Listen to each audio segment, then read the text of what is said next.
जम्मू कश्मीर के कठुआ में 12 दिनों से सर्च ऑपरेशन जारी है। जंगलों में कई किलोमीटर तक सेना का कड़ा पहरा है। उधमपुर जिले के संवेदनशील इलाकों में हाई अलर्ट लगातार जारी है। सुरक्षा बलों ने निगरानी बढ़ा दी है। आतंकियों की तलाश लगातार जारी है। हेलीकॉप्टर से भी आतंकियों को खोज रहे हैं सुरक्षा बल। तो कठुआ में इधर उधर सुरक्षा बलों से भागते फिरते आतंकियों की तलाश के लिए सेना ने कई जगहों पर तलाशी अभियान चलाया है। सुरक्षा बल पिछले 12 दिनों से अभियान चलाए हुए हैं और बताया जा रहा है कि कुछ आतंकी कठुआ के एक जंगली इलाके में छिपे हुए हैं। हमारे सहयोगी अजय हमारे साथ जुड़ गए हैं, उनसे और जानकारी लेंगे। अजय, लगातार ये सर्च अभियान वहां पर जारी है, क्या कुछ रिसेंट डेवलपमेंट है? देखिए हर्षा, लगातार ऑपरेशन चल रहा है। लगभग 6 ऐसे ठिकाने हैं जहां पर सुरक्षा बलों का इस वक्त ऑपरेशन चल रहा है, जिसमें उधमपुर के बात की जाए तो उधमपुर का मजालता है, उसके साथ साथ खब्बल इलाका पड़ता है।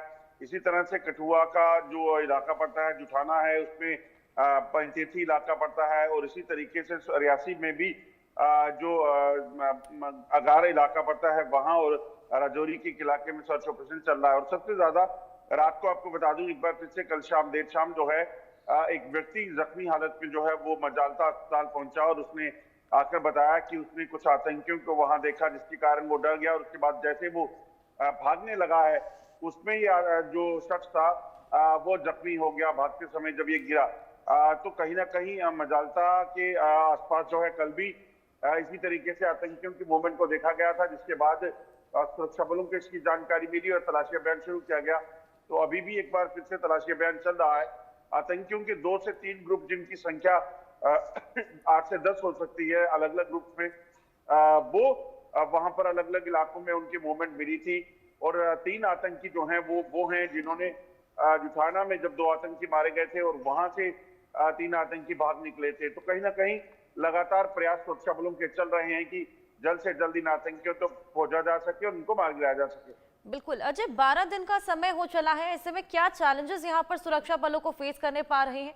क्योंकि यहाँ पर आतंकियों की तलाश लगातार जारी है, उसके बावजूद उनको पकड़ा नहीं जा पा रहा, तमाम प्रॉब्लम्स उनको फेस करनी पड़ रही हैं। देखिए हर्षा, सबसे बड़ी बात यह है कि ये जो इलाका है ये घने जंगल का इलाका है। यहाँ कई किलोमीटर तक जो है आपको जंगल में ही चलना पड़ेगा, सड़क आसपास नहीं दिखेगी।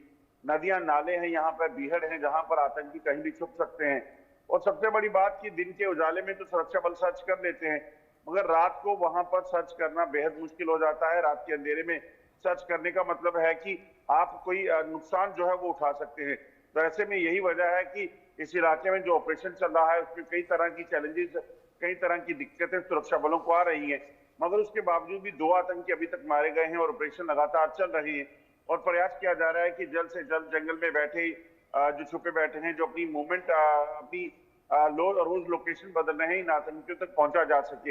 इन आतंकियों के पास सैटेलाइट फोन हैं, अत्याधुनिक हथियार हैं, कई और चीजें हैं जिसकी मदद से अपने आप को जो है वो सर्वाइव करवा पा रहे हैं। 2 दिन पहले इन्होंने रीता देवी नाम की एक महिला के घर जो है जाकर वहां से खाना लिया था, कपड़े लिए थे। तो ऐसा हो सकता है कि आतंकी जो है वो कपड़े बदलकर आम लोगों के बीच जो है वो पहुंचे हों। और यही वजह है कि अब सुरक्षा बलों की टीमें जो हैं वो अलग अलग इलाकों में अलग अलग तरीके से ह्यूमन इंटेलिजेंस का और टेक्निकल एडवांसमेंट का फायदा लेकर जो है इस्तेमाल करके वहां पर सर्च कर रही हैं। बिल्कुल अजय, लगातार आतंक के खात्मे को लेकर तमाम कवायदे यहाँ पर जारी। बहुत